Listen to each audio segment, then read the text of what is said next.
Okay, so this is a follow-up video to the video that I previously made on my Google interview experience. I asked a lot of you to comment Google if you want me to make a follow-up video on how do you actually answer questions in an interview, and this is the follow-up video to that because I deliver on what I say. What happens generally is that Google interview is a 45-minute long interview, and what you will generally have is that you have 5 minutes for intro. Make sure you prepare a good intro about yourself, not just where you work because they already have that information, but more about if you have worked somewhere at a startup, or maybe talk about a few projects or hackathons that you have worked out. So make sure your intro is good, and then after that what would happen is that you would directly have to jump onto the question section. So I would say take about 5 minutes to clarify the question, even if it is immediately clear to you what question you have solved, or even if it is something similar to you have already solved.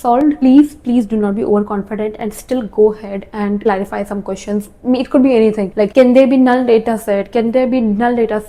What input type it's going to be? What would be the limits? What would be the constraints? That is actually always a good point to clarify. What would be the constraint? I think that's like a great point that you can clarify. And always run through the examples that your interviewer has given you, and if they haven't given you any examples, you can go ahead and ask for that examples. It is totally allowed, and it is something that you can go ahead and do, and it will help you really understand the question as well at a lot deeper level. So just go ahead and do that. So at this point already 10 minutes of your interview is over, so you have about 35 minutes left. Now at this point what you want to do is that you want to quickly run through the brute force solution, right? So for the brute force solution, take about 5 minutes, just talk about whatever is going through your head. It could be like as many for loops as you want to use. Just go ahead and talk about the brute force solution as much as you can, because you want to spend most of your time talking about the optimized solution. So quickly just talk about the brute force solution, talk about the time and space complexity of that, and now moving on to how do you come at the optimized solution, right? Now for the optimized solution, you will have to spend a lot of time thinking about what are some repeating patterns, or is it similar to something previously you have solved. And this is the part where if you solve data structures algorithms keeping in mind patterns will really help you, because then the question that is given to you will not be entirely new. It will be something that you have probably solved earlier. For me as well, I solved 1000 plus questions on LeetCode. I think about 1500 plus questions to be honest, and because of that almost all the questions that I solved was something similar to that I had already solved, and then I was able to map it into something that I already solved, and that is nothing but solving pattern wise, right? So you do not have to mug up those patterns. It's just that when you solve enough questions, when you practice enough, you already get an idea about what patterns are there, what patterns are not there. So you can just go ahead and try that out. Again, if you want to know what are the patterns that you should really go ahead and solve, I would say just follow something like Grokking the Coding Interview or something. Grokking the Coding Interview is a good place to start if you just want to know about the high level patterns. So there are a lot of good LeetCode blogs as well which are written by people, which will give you a good sense of what patterns really exist in data structures algorithms. So you should go ahead and do that, and along with that just solve all past Google problems. That would be a great thing to do as well, because sometimes Google questions are really not repeated, and if actually someone leaks them out on LeetCode or somewhere else, then those questions will be removed from the internal repository of questions. The point is, whenever you're trying to solve past interview questions as well, do not mug up the answers. Instead try to understand the algorithms and the patterns that is used, because most probably you will not get the same question. So talk about that, and then talk about the time and space complexity as well, especially if it is something related to dynamic programming or recursion. You really want to explain how you arrived at that time complexity. So you really want to talk about trees, the depth of the tree, and if you're using memoization, then how does that help in time complexity. So I think this is something that you really want to spend your time on, because you really want to show them that you really understand how you arrive at time complexities, and this is again not something that you have learned or you have just mugged up. So spend some time talking about that. I would say 25 minutes is a good point to talk about that, because the interviewer might have follow-up questions as well. So that is another thing. If the question is pretty easy, you want to be able to arrive at the question as fast as possible. You want to be able to solve as fast as possible. I think a good timeline would be to take 15 minutes for a medium problem and like 25 minutes for a hard problem, because that is how much time you would generally get. Even in an interview, you would either get 2 medium questions or you would get 1 hard and 1 follow-up as well. So you want to solve as fast as possible, and then once you have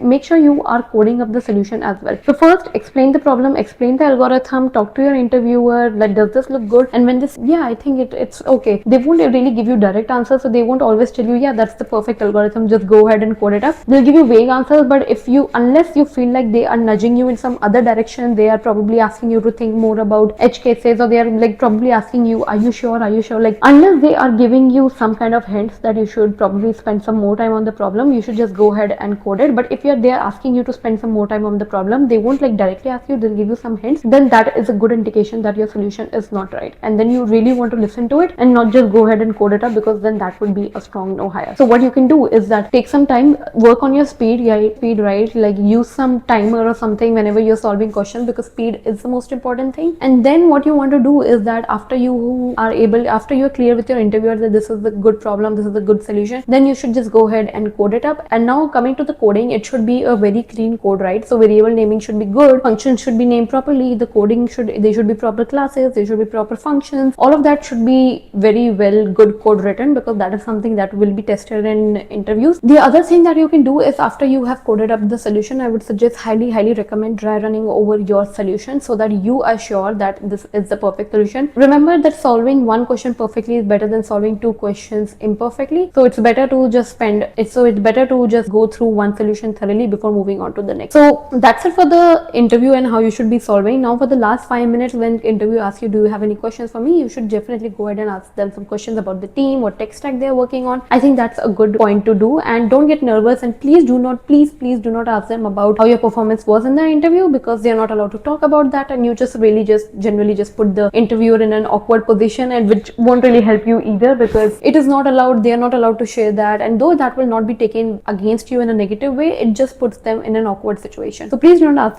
ask about your performance. Instead, just go ahead and ask them about the team, what their experience has been working at Google Light, etc.